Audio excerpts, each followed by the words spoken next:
The views expressed on this broadcast of Speaker Monday with your host, the Monty'man, do not necessarily reflect the opinions of KHLT Recovery Broadcasting or its affiliates.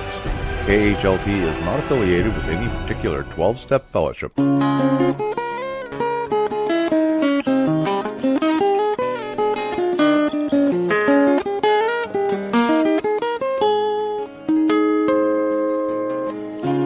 Just when you think you have all your ducks in a row,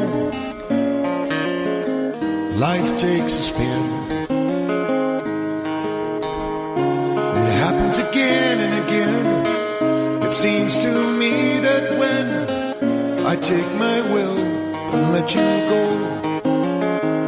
without the booze, I've been living, that's a fact. Without the booze, I've been making my way back. Without the booze, I've been learning day by day to let it go and to stay out of my own way.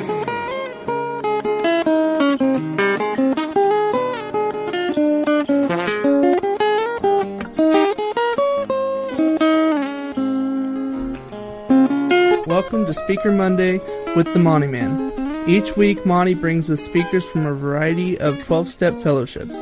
Now here's the Monty'man with this week's speaker. Well, welcome. Greetings, friends and family, recovery family. How the heck are you? I'm your host, the Monty'man, here at Speaker Monday. Whether you are listening on the Graceful Living Network, whether you're listening at Take 12 Radio and the KHLT Recovery Broadcasting Network, or whether you're listening on the Bill Post Radio Network, or wherever you're listening from, or how you're listening from, it is really a privilege and honor to be with you.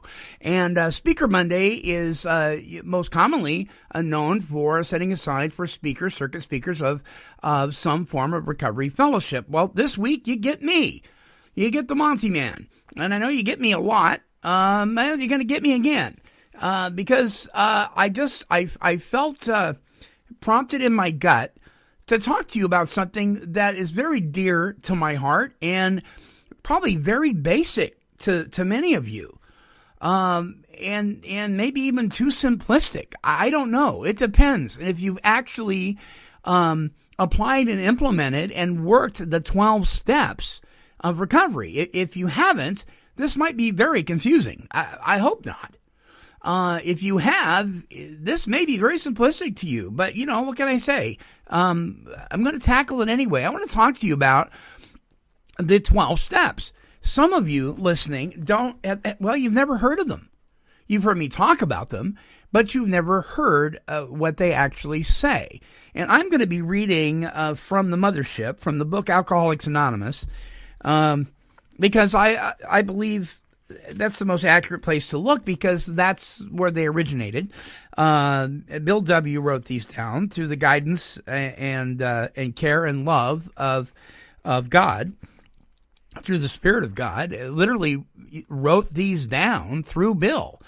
And in fact, when he describes how he wrote these down, he says he put pen to paper and his hand just began to move. And I believe that today. I do. Does that make me a freak? I guess. You judge for yourself. Most of you think I am anyway, and that's okay. I accept it, and I embrace it. But for those of you that may be listening on some of the new networks that we're broadcasting on, these may be totally new to you.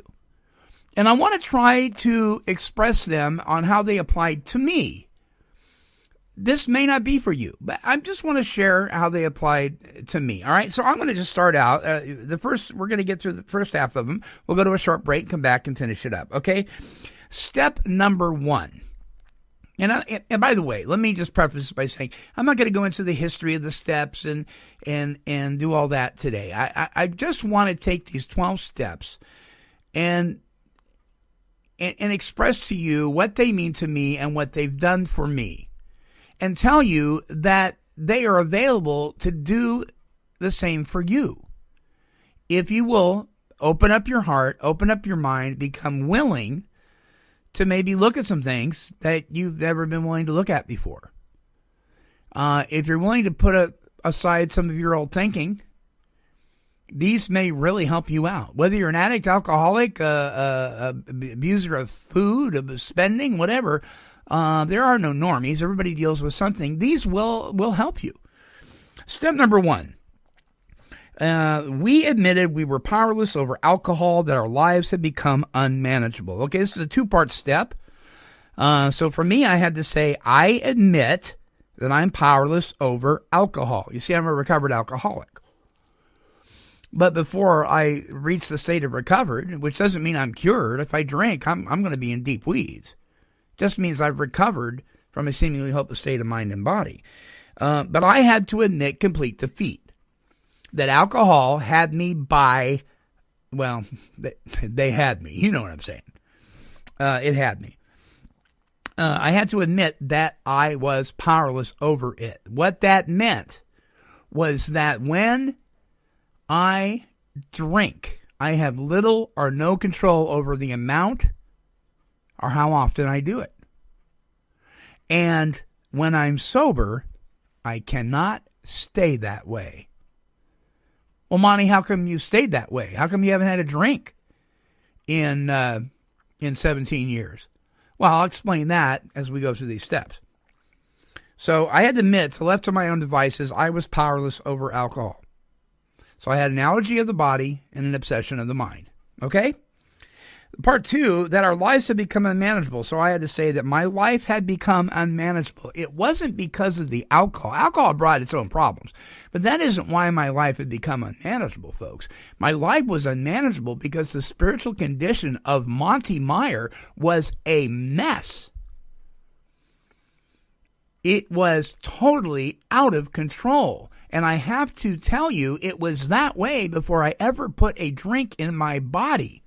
I just didn't know it.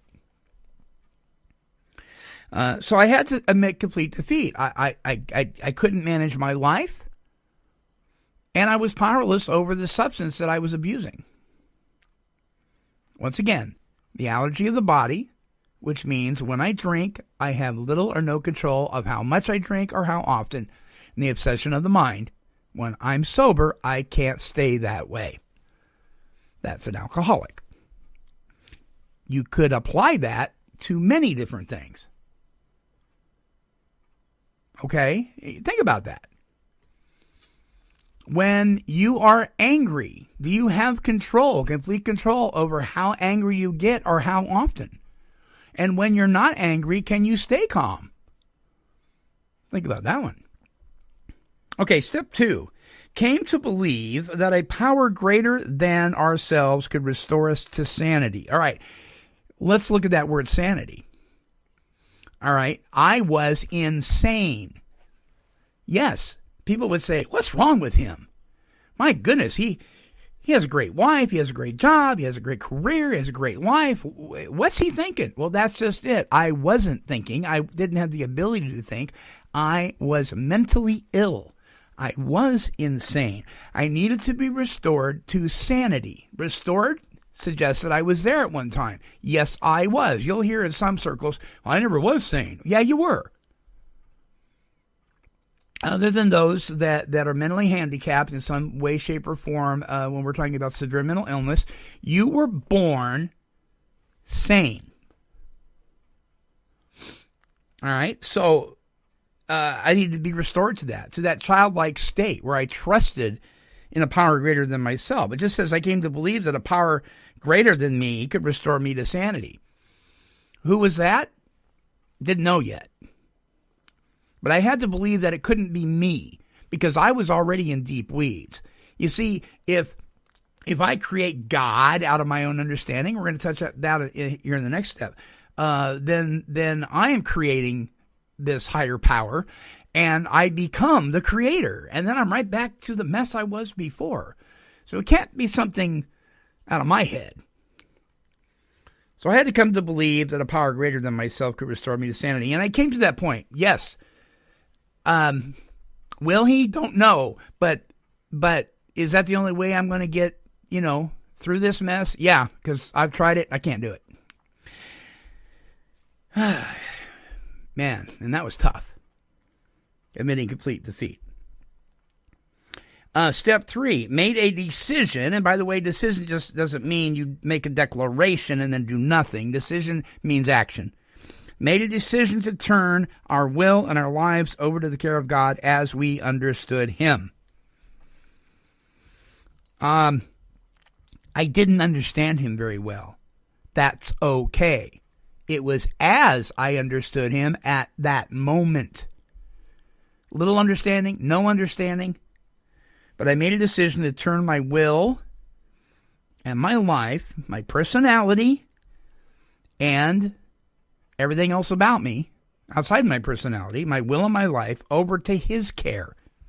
His care, not her care, not its care, not their care, his care. God as I understood him. Let's make that very clear. You don't have to agree with that, but that's what it says. You can't argue with what it says. So I made a decision to turn my will and my life over to the care of God as I understood him. Basically what I said, friends, is I said, God, if you're real, if this God that I've believed in for all these years is really true, I don't need the fluff. I don't need the religiosity. I don't need the churchianity. I need you. So here's my life. Warts and all.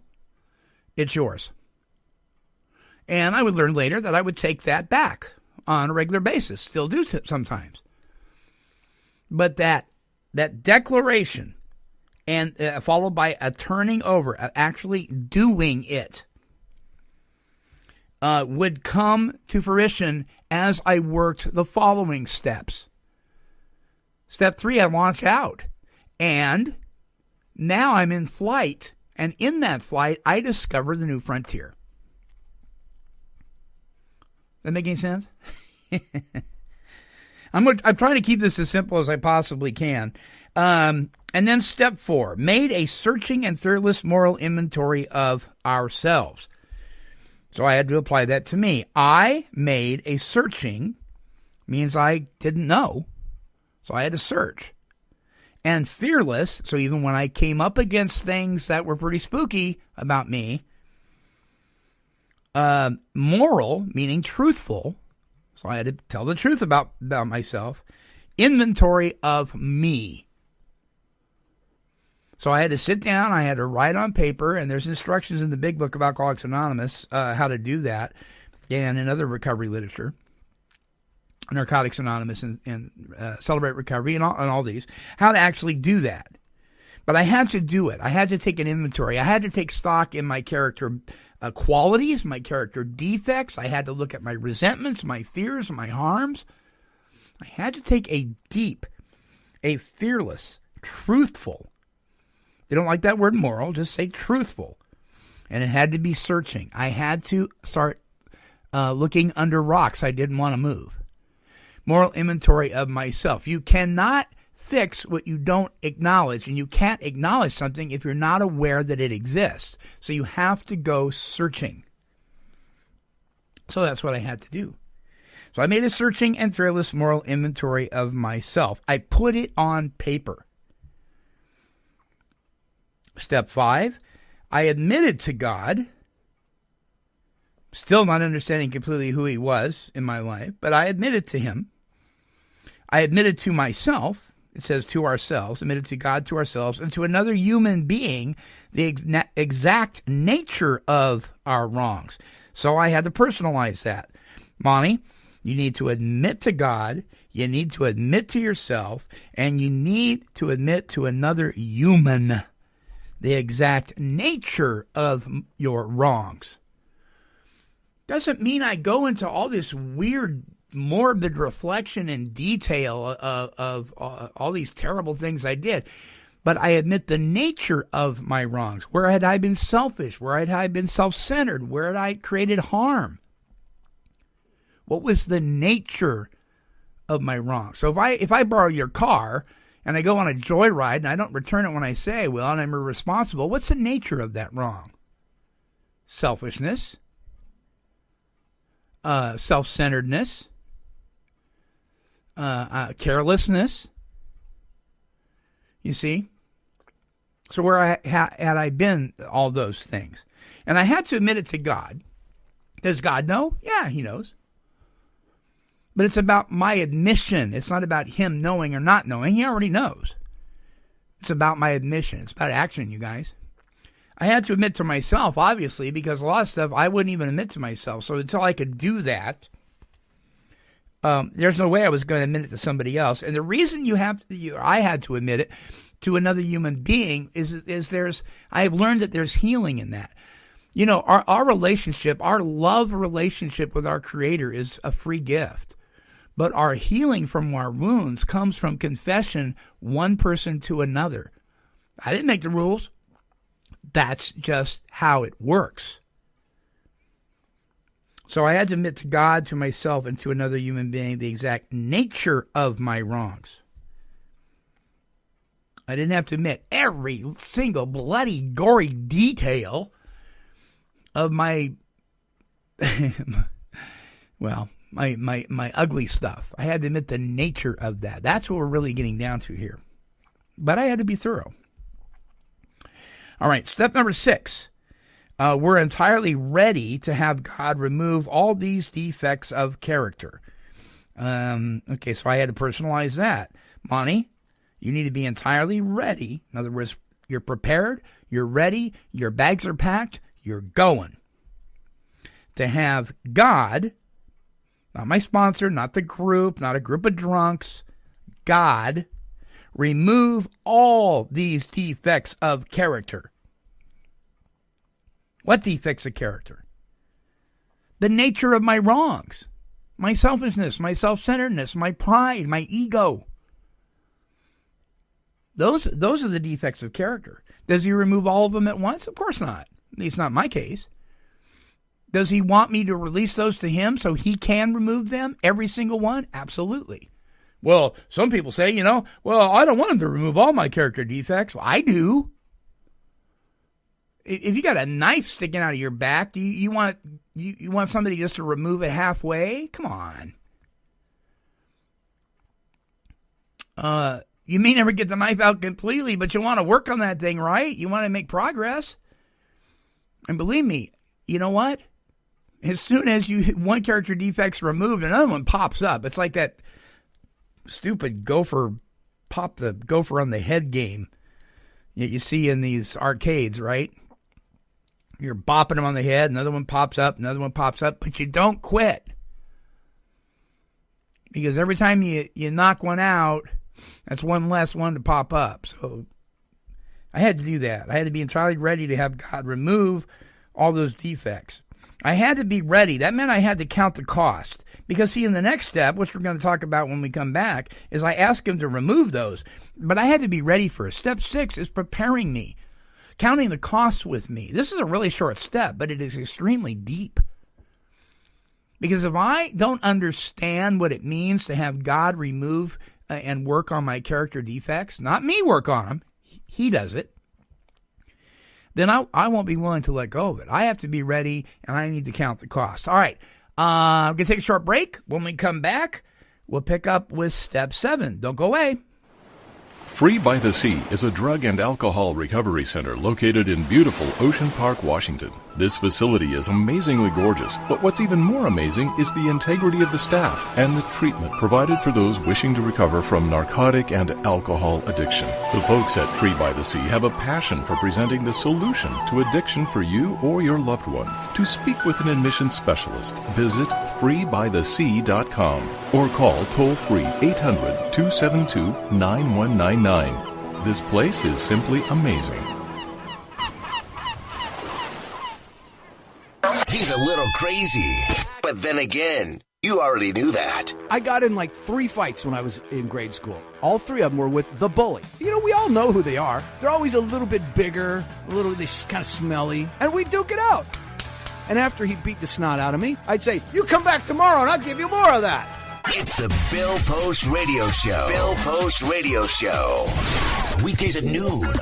That's right, and if you're listening on the Bill Post Radio Network, or you can click on the live feed at take12radio.com, excuse me, where it says listen to the Monty'man, or listen to Monty 11 to noon, Monday through Friday. From noon to 3, you can listen to the Bill Post radio show as well. All right, so step number 7. Okay, so step number 6, I was made entirely ready. I counted the cost. I knew what was going on here. I knew what it meant to have God to start working on me. It meant that I was going to do some changing through His power, not my own. So I had accepted that. Step 7, now I'm going to actually watch it happen. Humbly asked Him to remove our shortcomings. I like the original manuscript. Humbly on our knees asked Him to remove our shortcomings, holding nothing back. I really like that. But for the sake of modern day, 12 steps, humbly asked Him to remove our shortcomings. So I had to humbly. That meant I had to recognize that I can't, you can, I'm going to let you. Please. Begin the removal of my shortcomings. Step 6, we call them character defects. Bill W. had a way of repeating himself using different words because he knew we learned by repetition, but we weren't going to listen to the same exact words over and over and over again. He was very wise that way. He was a wordsmith. We're talking about the same thing here.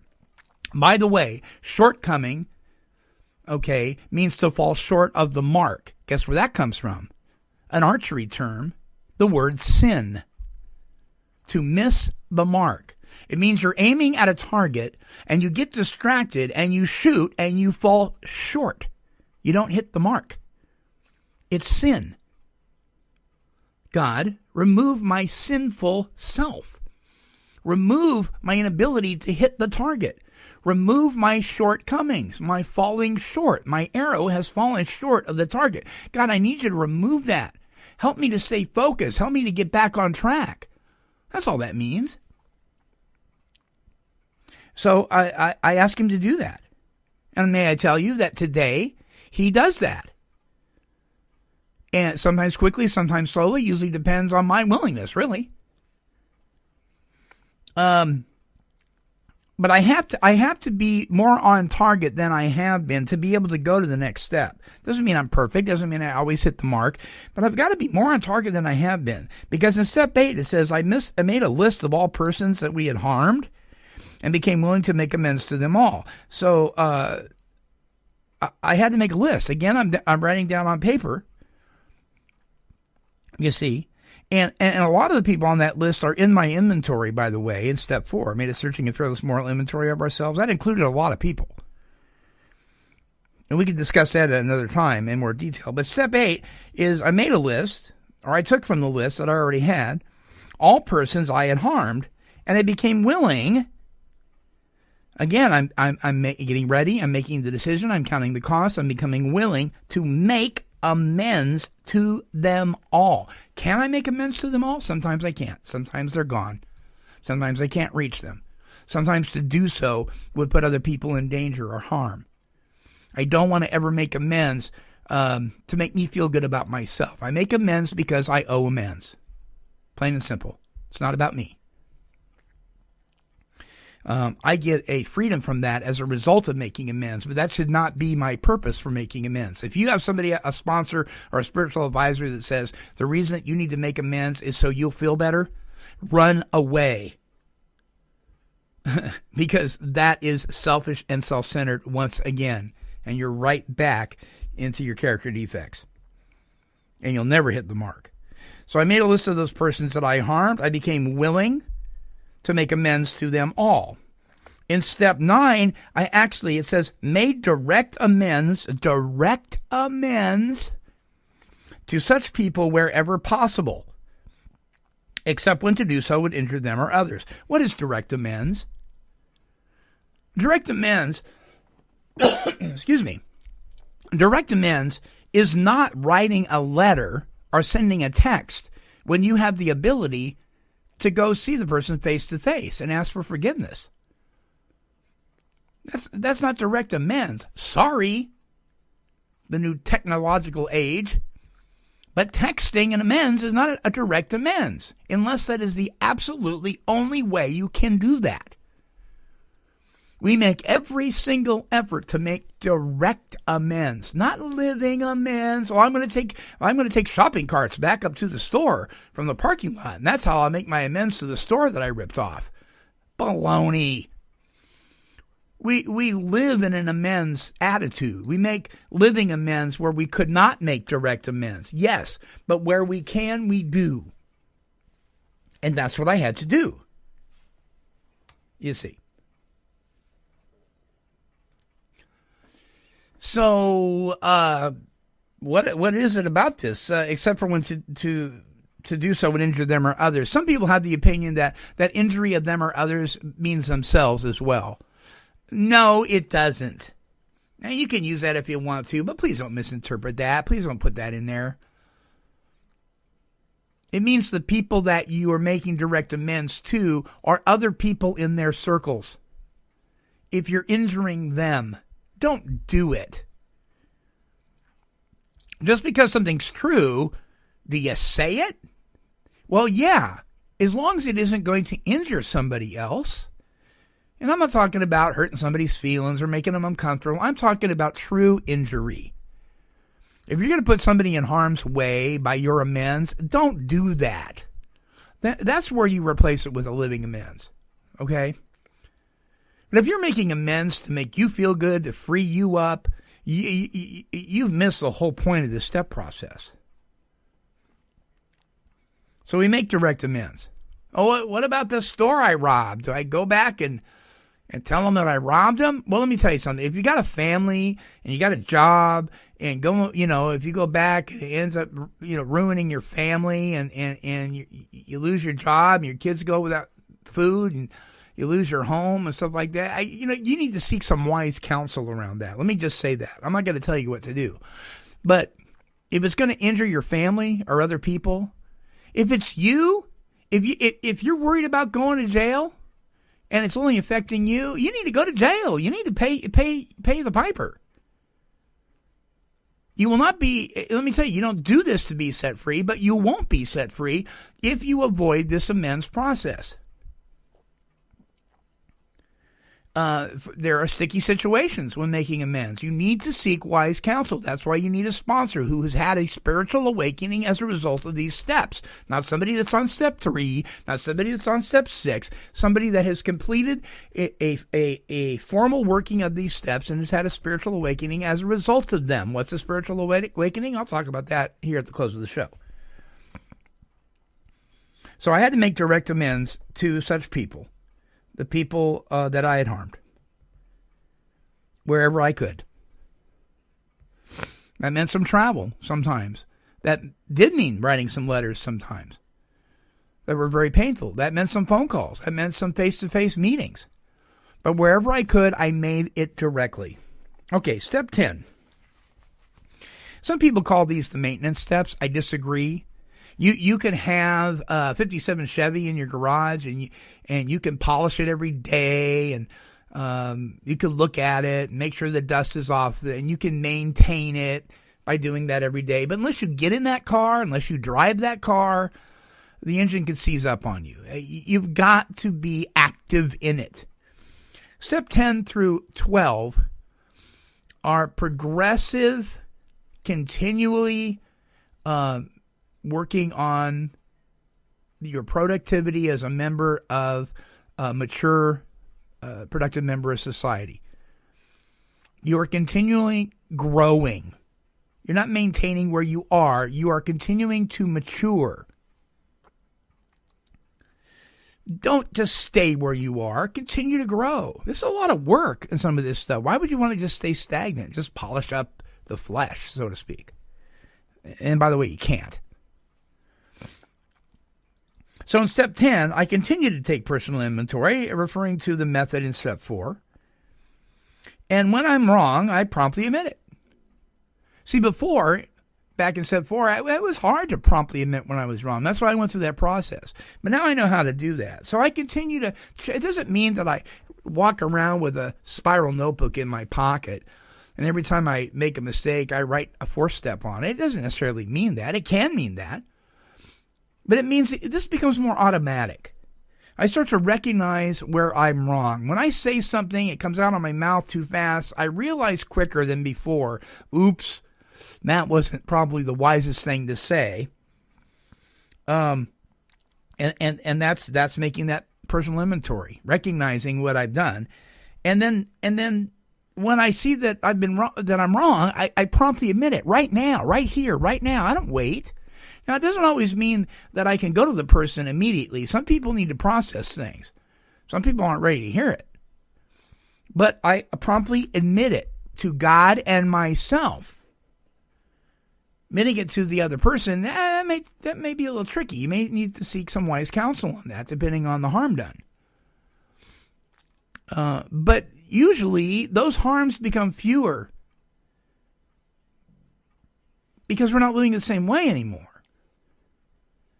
But I don't want to ever stop taking personal inventory, stop checking on myself, because I can become stagnant, and I won't grow.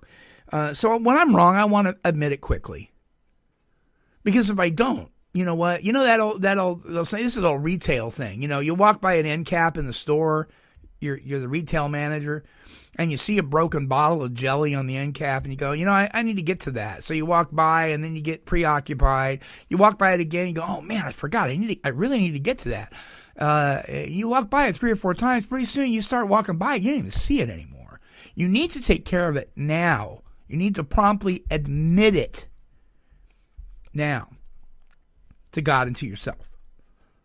And if you can take care of it right now with the other person, then do that. If they're not ready to receive it, then there may need to be a process. But you're continually working on that. You have a mindset towards that. Step 11, I sought through prayer, or it says sought through prayer, and I had to personalize it. I sought through prayer and meditation to improve our conscious contact with God as we understood Him, praying only for knowledge of His will for us and the power to carry that out. Okay, so let's unpack this for a minute. I sought through prayer and meditation. What's prayer and meditation? I'm going to make it real simplistic. It's really deeper than this, but for the sake of time, prayer, talking to God. Meditation, listening to God. Some of you may take issue with that, but that's a real simplistic way. So, but it's a communication. It's a two-way communication. So I sought, I looked for, I'm seeking after. You see, through what process? How am I doing that? How am I driving the car? Through prayer and meditation, through communication with my Creator. Why? To improve my conscious contact with God. So I'm seeking after God to improve my conscious contact with God. There's no better way to do it. I mean, I can sit around and I can read all sorts of literature. I can read all sorts of guru stuff and things from Eastern philosophy and the Bible. And I'm not saying none of that stuff is wrong. I'm just saying that my personal devotional time, just me and my Creator, talking and listening, is amazingly effective. And by the way, I happen to believe that reading His Word, reading the Bible, in my particular case, is also probably right up there with listening. How do you learn about somebody? Read about them. How do you get to know them? Read about them. And it says, improving my conscious contact with God as we understood Him, as I understood Him. Listen, this doesn't mean I understood Him as an it, or a they, or a her, or a universe. It's as I understood Him, as I continue to understand. It's an action. As I'm moving forward in developing my understanding of Him, I'm doing this. That's what this means. Don't misunderstand that. And then it tells me what I'm praying for. It says praying only, praying only for knowledge of His will for me. And then what? And the power to carry that out. I want to know what His will for me is. People that sit around in meetings and in church and in synagogue and wherever they worship and say, I don't know what God's will for my life is, never did, could figure it out. You're not listening. You're not seeking through prayer and meditation, because He will make that known to you. Now, everything, no. But I will tell you, I know God's perfect will for my life. I know what it is. And you can too. God's perfect will for my life is that everything that I do in word and deed points to Him, the author and the finisher of my faith. That's God's perfect will for my life. I know what it is, and I can stand on it. Do I know which direction He wants me to turn in every single circumstance in life? Sometimes I do. Sometimes I don't, so I just step out on faith. But His perfect will for me, yes, that whatever I do in word or deed points to Him, not to me. But I need power to carry that out, you see, because I'm selfish and self-centered. So I pray for the power to carry that out. Where does that power come from? It comes from God. It doesn't come from the meetings. It doesn't come from my sponsor. It doesn't come from a group of drunks. It doesn't come from good orderly direction. It doesn't come from nature. It doesn't come from Eastern philosophy of some man's idea. It comes from God Himself. It doesn't come from Western philosophy. It doesn't come from mid-world philosophy. It doesn't come from Middle Earth. It comes from God. I'm not saying any of those things are bad or evil. I'm just saying that when it gets right down to the ultimate power to do for myself what I cannot do for myself, God is the one. It's His power I need, not mine. Remember, this is how it applies to me. And then step 12. Step 12. Having had a spiritual experience is the original manuscript. In the third edition of the Big Book of AA, it says, having had a spiritual awakening, wake up, Monty'man! As a result of these steps, we try to carry this message to alcoholics and practice these principles in all our affairs. I had to have a spiritual experience, a spiritual awakening. I had to wake from my slumber. And how did I do it? As a result of applying and implementing those steps that we just talked about. You can't have a spiritual awakening as a result of steps you haven't worked. If you've been sitting in the rooms of recovery for years and you go, I'm not on my fourth step yet, or I'm not on my fifth, or, I'm stuck on my sixth and stuff like that. Well, no wonder you haven't had a spiritual awakening. You haven't done them. And if you're working with a sponsor or a spiritual advisor that hasn't done these and hasn't worked through these, you're working with the wrong person, you guys. You don't take a class in aviation from somebody who's never flown a plane, do you? Do you take driver's ed from somebody who's never driven a car? Come on. Having had a spiritual awakening as a result of these steps, I do my best to carry this message. What message? The spiritual principles found in the steps. Not go to 90 meetings in 90 days, not don't drink or use in between meetings, not buck up and just do it. Not you're a loser if you relapse. Not live and let live. Not but for the grace of God. Not think. Not any of that stuff. The message is the spiritual principles found in the steps. I carry that message to alcoholics, addicts, people that are hurting, whoever. And I do my best to practice those principles. What principles? The principles in the message. The message is the steps. What's in the steps? To practice those principles in each and every one of my affairs. Each and every one. Not just ones I feel about being spiritual about. Not just ones that are comfortable. Not just people I run into that see eye to eye with me. But in all of my affairs, I want to practice these spiritual principles. What are these principles that are in these steps, you guys? Number one, I am powerless over other people's choices. I am powerless over everything left to my own devices. Number two, God can. I can't. Number three, I think I'm going to let Him. I'm going to put Him in charge. Let me read you the what they call the ABCs in Alcoholics Anonymous. A.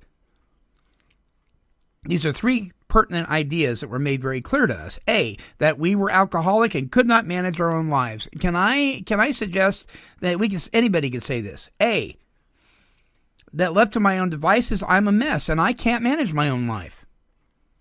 B, that probably no human power could have relieved our alcoholism. Okay. B, no human power can relieve me of my bondage of self. And C, that God could and would if He were sought.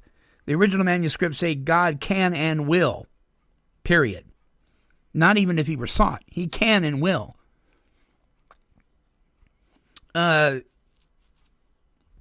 So, gosh, everybody needs these kind of principles. Now, some of these spiritual principles show up in a lot of different faiths and a lot of different spiritual belief systems. My question to you is, are you practicing them? Are you following them? Or are you just saying, yeah, I believe in this? Really? What kind of fruit are you producing? What kind of fruit am I producing in my life today? So practicing these principles in all my affairs is absolutely vital, all right? And then what do I do with that? The gifts that have been given me through the practice, the application and implementation of these 12 steps, do I keep it to myself or do I go out and try to give it away to others? Look, if you've got something that has changed your life so miraculously, like it has changed the life of thousands of people, and you want to keep it to yourself, then it probably hasn't changed your life. You probably haven't applied and implemented these steps the way it was laid out in the instruction manual, the big book. Or if they're laid out, if you see these steps laid out in the Bible or in the Torah or whatever, you probably haven't been following the directions if you want to keep it to yourself. One of the things that drives me absolutely crazy is when people say, well, my relationship with God is private. No. It is personal. It is very personal, but it should never be private. If God has come into your life and done for you what you cannot do for yourself, how dare you even suggest that you keep that to yourself? There are people out there that need that, and you may be the only person they ever hear share it. I love people in the fellowship, 12-step fellowships. They kind of stole this from somebody years ago that said this about the Bible, but it was said years ago, you may be the only Jesus anybody ever sees. Well, AA and some other folks have adapted that. You may be the only big book anybody ever sees. And it's so true. So you got to speak up. You got to give this thing away.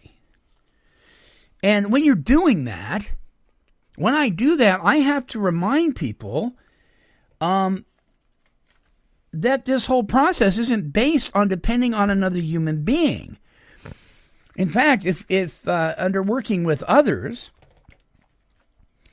it says on page 99 of the third edition, remind the prospect, the person you're working with, that his or her recovery is not dependent upon people. It is dependent upon his relationship with God. That's what it's dependent upon. And so we want to give this away.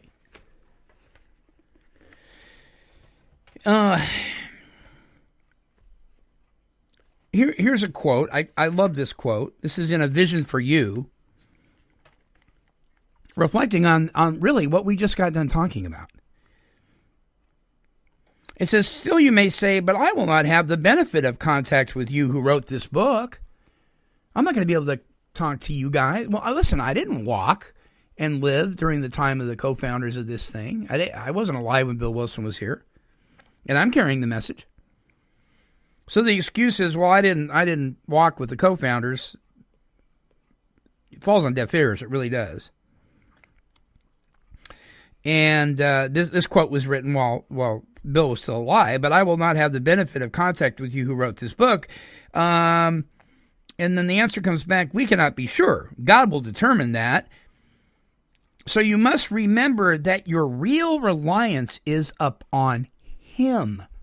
Not her, not it, not them. Him. That's what it says.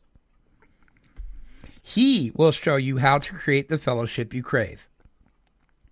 Now, reflecting on this program of recovery, it says, our book is meant to be suggestive only. Okay, listen to me, folks.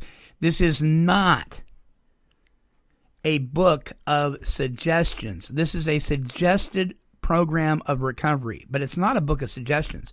Once you take this suggested program of recovery, you follow all the directions in it. If you're going to follow by the 12 steps, you don't just say, well, they're suggested only. They're not. The entire piece is a suggested program of recovery, but it's not a program of different suggestions that you pick and choose. If I suggest that you go to the doctor and follow their instructions, you don't say, well, I go to the doctor and then I will follow some of her suggestions and not others. No, I suggest you follow all of it. That means all 12 steps, not 1 through 3. Some of you guys are people of faith, and you need this stuff because you think because you've done 1, 2, and 3, I can't, he can, I think I'll let him, that it ends there. And there's no program of action, and you couldn't be more wrong. So it says our book is meant to be suggestive only. We realize we know only a little. God will constantly disclose more to you and to us. And then it gives a directive here. Ask him in your morning meditation, that's when you're listening, what you can do each day for the man or woman who is still sick. The answer will come if your own house is in order. So it's conditional. You're going to hear God's voice if your house is in order. Does that mean you do things perfectly? No, that means that you continually turn your will and your life over to the care of God. That's keeping your house in order. It doesn't mean that all the furniture is in the right place and that the floor is not dirty. It means where's your dependence on keeping your house in order? Is it on God or is it on your own power? And then it says, but obviously you cannot transmit something you haven't got, right? You can't give away the steps if you haven't done the steps. If you're, oh boy, am I going to get in trouble here. You cannot effectively guide and direct somebody through the 12-step process unless you have been through all 12 steps. If you are, you need to knock it off because you don't know what you're talking about. Well, as long as I'm one step ahead of the guy I'm working with, baloney. You can serve people, you can help people, you can guide people, you can direct people in all sorts of ways through the recovery process, but don't try to work a set of instructions if you haven't followed them and had the outcome that it promises, a spiritual awakening as a result of that. If that hasn't happened to you, you have no business teaching this. Step down, humble yourself, walk through this step process with people that know what they're doing. Don't try to teach aviation if you've never flown a plane. What are you, nuts? It's okay to say, I don't know. Maybe I need to get this done. Maybe I need to study. Maybe I need to work on these things before I can give it away. You can't transmit what you don't have. It says it right here. Then it goes on to say, see to it that your relationship with him is right, and great events will come to pass for you and countless others. How is your relationship right with God? Your relationship is right, not based on your behavior. Your relationship is right based on what he's done for you. Receive that. It's a free gift. You just got to say yes. Yes, God, I don't understand you. I don't get it. I don't know what this thing's about, but I'm going to trust you, and I'm going to give it to you. Do that every day. If you will refuse to lean on your own understanding and not acknowledge your ways, all your ways, in him, he'll light your path. And so then it goes on, it says, see to it your relationship with him is right, and great events will come to pass for you and countless others. What great events are they talking about? People will recover from a seemingly hopeless state of mind and body, from whatever it is that's controlling them. They'll recover from that because God will use you and put you into their life to give away what he's so freely given to you. But you can't give away what you don't have. Goes on to say, this is the great fact for us. It then says, abandon yourself to God as you understand God. Now again, let me emphasize. Abandon yourself to God as you continue to constantly understand more and more of God. It's not saying abandon yourself to God as you believe him to be an object or an idea or a person in your group or a group of drunks. It says abandon yourself to God, capital G. It'd be small g. If you understand anything about the English language, you'll understand that small g would mean that. It doesn't. It's capital G. It's specific. It's talking about the creator of the universe. Monotheism, one God. And as you continue to understand God, abandon yourself to him. Then it says, admit your faults to him. What's that? That goes back to what step were we talking about? About when we were wrong, we promptly admit it, right? It's part of our continued maturity and growth. It's part of the 12-step process. It continues on. It's important that we understand that this thing doesn't stop. We're not done once and then that's it. And we may not do a formal working of the 12 steps every time we turn around or once a year. Some people do that. But we learn how to apply and implement these principles that are in there through our formal working of the steps and because of the spiritual awakening, so we can learn how to apply and implement these things in our daily lives. So admit your faults to him and to your fellows. Clear away the wreckage of your past. Give freely of what you find and join us. It doesn't mean sign a paper and join a church. It doesn't mean sign a paper and join AA or whatever A. It means join us in giving freely what's been given to us. Do what we do. If you want what we have, do what we do. Have you ever heard anybody say, well, you probably don't want to do it the way I do it.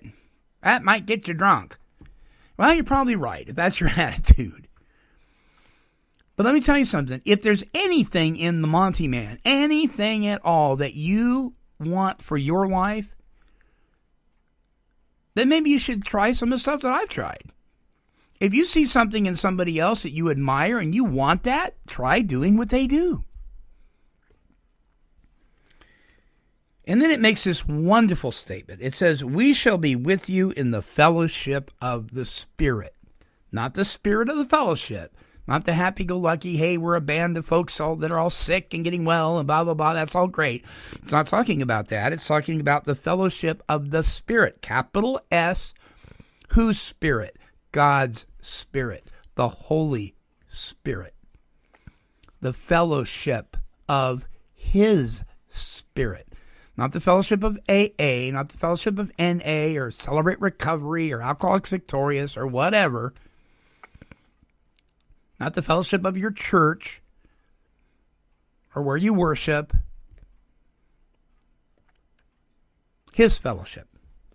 The Spirit of God.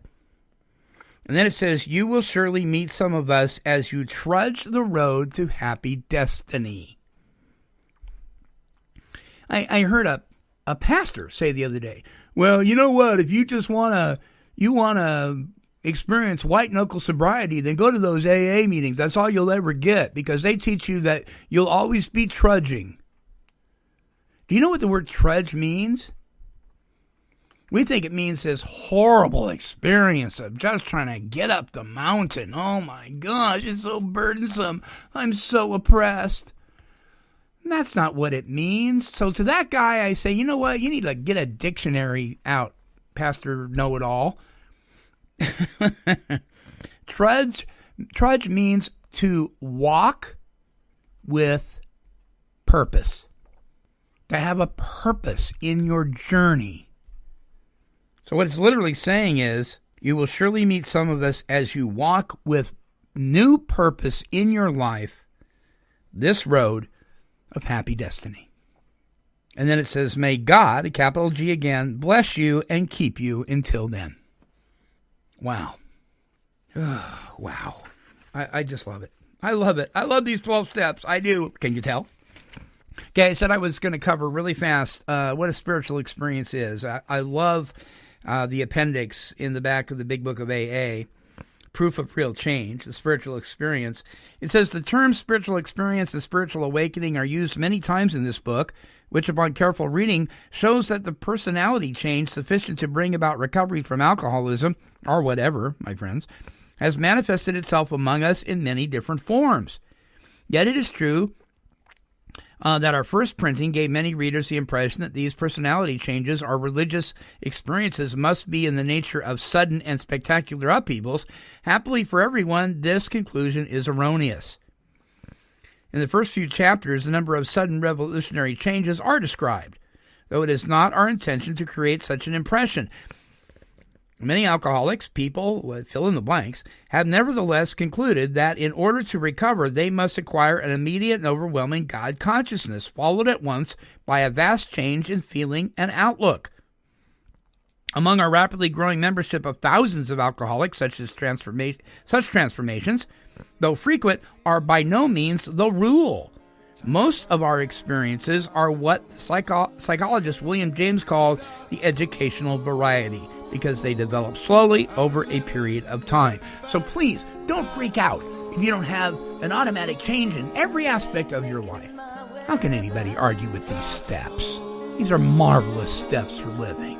You want to grow, you want to mature, practice these 12 steps. You can find them at aa.org. You can find them on our website at take12radio.com. At the bottom of the page, it says the 12 steps. In text, click there. You'll see a page with the 12 steps. Well, there you have it. Until our next broadcast, this is the Monty'man, and I'm wishing God's perfect serenity for you. Stay out of my own way. This has been a broadcast of KHLT Recovery Broadcasting.